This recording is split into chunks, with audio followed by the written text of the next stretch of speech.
Price Lord. இந்த நாளுக்கான தேவ வார்த்தை 90ஆம் சங்கீதம் 15ஆம் வசனம். தேவரீர் எங்களை சிறுமைப்படுத்தின நாட்களுக்கும் நாங்கள் துன்பத்தை கண்ட வருஷங்களுக்கும் சரியாக மகிழ்ச்சியாகும். அருமையானவர்களே, நம்முடைய வாழ்க்கையிலே சிறுமைப்படுத்தப்படுகிற நாட்கள் வருகிறது, வரும். ஆனால் அந்த சிறுமைப்படுத்தப்படுகிற நாட்கள் வரும் என்றால் கர்த்தர் உங்களை உயர்த்துகிறார் என்று நீங்கள் நினைத்துக் கொள்ளுங்கள்.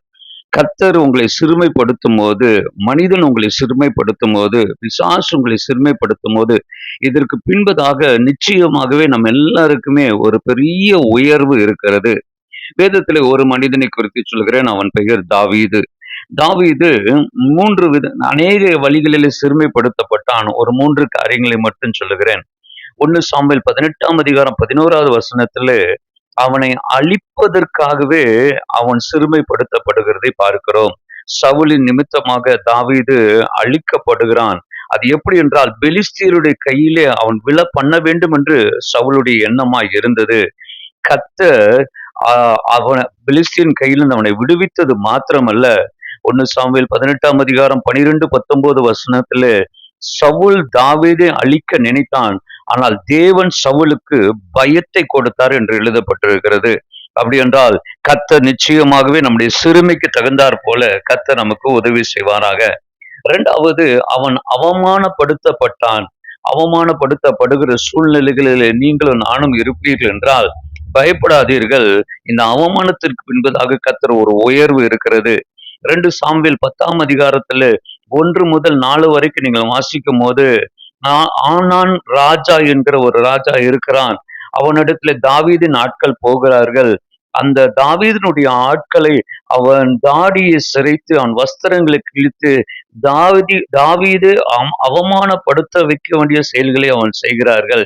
ஆனால் வேதம் சொல்லுகிறது, கர்த்தர் தாவீதை உயர்த்தினார். கர்த்தர் தாவீதினுடைய அவமானத்தை கண்டு மேன்மைப்படுத்தினார் என்று வாசிக்கிறோம்.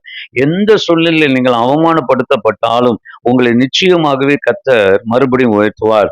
மூன்றாவது, நம்முடைய சிறுமையினுடைய இன்னொரு கட்டம் நிந்தையான பேச்சுகள். கர்த்தருக்கு ஸ்தோத்திரம். 1 சாமுவேல் 25, 10, 11 வாசிக்கும் போது நாபால் தாவீதை குறித்து பயங்கரமாக நிந்தையாய் பேசுகிறான். ஆனால் கர்த்தர் தாவீதினுடைய சிறுமியை பார்க்கிறதை பார்க்கிறோம். 12ஆம் வசனத்தை நீங்க வாசிக்கும் போது அதே 1 சாமுவேல் 25, 12 கர்த்தர் என் சிறுமியை பார்த்தார் என்று தாவீது சொல்லுகிறதை பார்க்கிறோம்.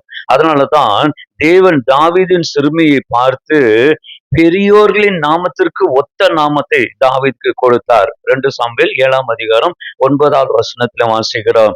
இந்த சிறுமைப்படுத்தப்பட்ட இந்த தாவீதை கர்த்தர் உயர்த்துவதற்காக ஆண்டவர் செய்த சில காரியம், நகரத்தை தாவீதின் நகரமாய் மாற்றுகிறார். ஊரை தாவீதின் ஊராய் மாற்றுகிறார். சிங்காசனத்தை தாவீதின் சிங்காசனமாய் மாற்றுகிறார். இயேசு கிறிஸ்துவே தாவீதின் மகன் என்று அழைக்கப்படுகிற அளவுக்கு கர்த்தர் அதை மாற்றுகிறார். நிச்சயமாகவே சிறுமைப்படுத்தப்பட்ட உங்களை கர்த்தர் உயர்த்துவாராக. நீங்கள் சிறுமையிலிருந்து கர்த்தர் உங்களை வெளியே கொண்டு வருவாராக. நீங்கள் மேன்மை அடைவீர்கள். கர்த்தர் உங்களை ஆசீர்வதிப்பார். God bless you.